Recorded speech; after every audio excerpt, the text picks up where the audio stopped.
नमस्कार दोस्तों। अगर कोई डिपॉजिटर बैंक में 100 रुपये जमा करता है और बैंक के पास केवल ये 100 रुपये ही जमा किए गए हैं, तो कोई बैंक कितने रुपए लोन के रूप में उधार दे सकता है? इसका आंसर अगर 100 रुपये है तो शायद हम गलत हैं, क्योंकि बैंक इस 100 रुपये के तुलना में कई गुना पैसे लोन के रूप में उधार दे सकता है। जब कोई बैंक लोन देना चाहता है तो लोन देने के कई तरीके हो सकते हैं। पहला तरीका है कि बैंक कागजी मुद्रा का निर्गमन करे, इशू ऑफ पेपर करेंसीज, मतलब बैंक खुद ही नोट छापकर लोगों को लोन के रूप में पैसे दे।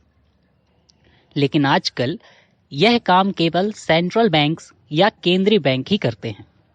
भारत में यह काम आरबीआई ही कर सकता है, इसलिए यह तरीका आज के समय में पॉसिबल नहीं है। अब दूसरा रास्ता जमा राशियों से साख का निर्माण करने का है, क्रेडिट क्रिएशन थ्रू डिपॉजिट्स। क्या है? वास्तव में बैंक का सबसे महत्वपूर्ण काम होता है अपने पास जमा रुपयों को लोन के रूप में उधार देकर ब्याज कमाना। अब मान लीजिए कि अगर कोई डिपॉजिटर या जमाकर्ता ए है जिसने बैंक में 100 रुपये जमा किए हैं, ये अपने बैंक अकाउंट में 100 रुपये जमा करता है, तो यह कैश एक प्रकार की निष्क्रिय राशि है, क्योंकि बैंक इस 100 रुपये पर कोई ब्याज नहीं कमा रहा है। इसलिए बैंक इस 100 रुपये को उधार देकर इसे सक्रिय राशि में बदलना चाहता है, एक्टिव करेंसी में चेंज करना चाहता है। लेकिन ये होगा कैसे? क्योंकि सबसे बड़ी प्रॉब्लम है कि डिपॉजिटर ए जब अपने खाते में पैसे जमा करता है तो वह बैंक से पैसे कभी भी वापस मांग सकता है, क्योंकि यह एक डिमांड डिपॉजिट है।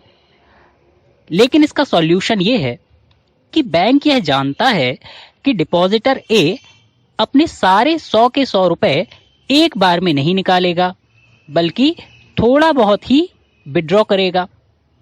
मान लीजिए ए मैक्सिमम 20% रुपए ही अपने खाते से निकाल सकता है।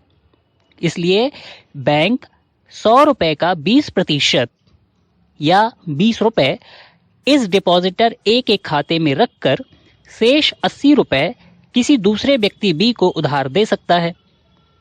बी व्यक्ति जब उधार या लोन मांगने के लिए बैंक के पास आता है तो बैंक इसे सीधे कैश के रूप में लोन नहीं देता, बल्कि बी का क्रेडिट अकाउंट या ऋण खाता अपने ही बैंक में खोल देता है और 80 रुपए उसके ऋण खाते में डाल देता है और बैंक को इस पर ब्याज मिलना शुरू होता है।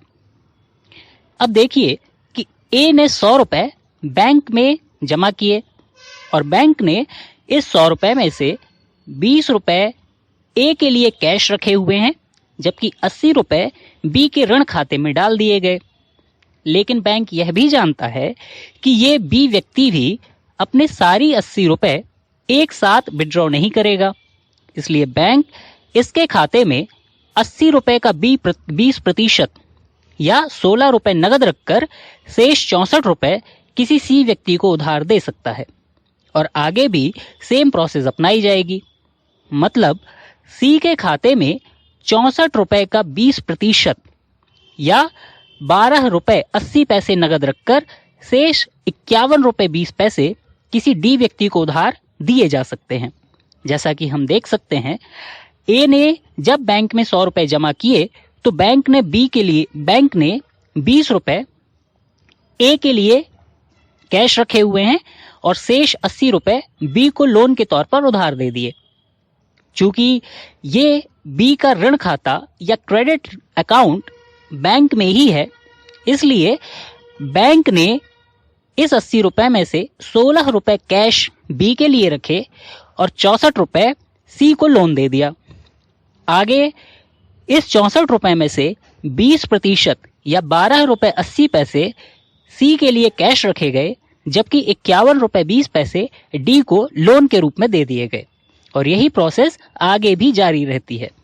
ये प्रोसेस तब तक चलती रहेगी जब तक कि बैंक अपने सारे पैसे ब्याज पर उधार नहीं दे देता। अब हम देख सकते हैं कि बैंक ने जो पूरा या टोटल लोन दिया है वो कितना है। बैंक ने 80 रुपए बी को उधार दिए, 64 रुपए सी को लोन के रूप में दिए हैं, 51 रुपए 20 पैसे डी को, और ऐसे ही बैंक आगे उधार देता रहेगा। अगर 20% कैश के रूप में रखे जाएं तो बैंक कुल 400 रुपए तक उधार दे सकता है। जैसे कि हम देख सकते हैं, कुल जमा का 4 गुना। इसे ही कहा जाता है क्रेडिट क्रिएशन, अर्थात अपने पास उपलब्ध कुल जमा रुपयों से भी कई गुना रुपए उधार दे देना, जो कि वास्तविकता में एग्जिस्ट नहीं करते, फिर भी पैसे उधार दे दिए जाते हैं बैंक पर भरोसे और क्रेडिट के आधार पर। आखिर इससे फायदा क्या होता है? तो बैंक के पास कैश बढ़ जाता है, उधार देने के लिए पैसा बढ़ जाता है, जिससे फाइनली बैंक ब्याज ज्यादा कमाता है, बैंक का ब्याज बढ़ जाता है।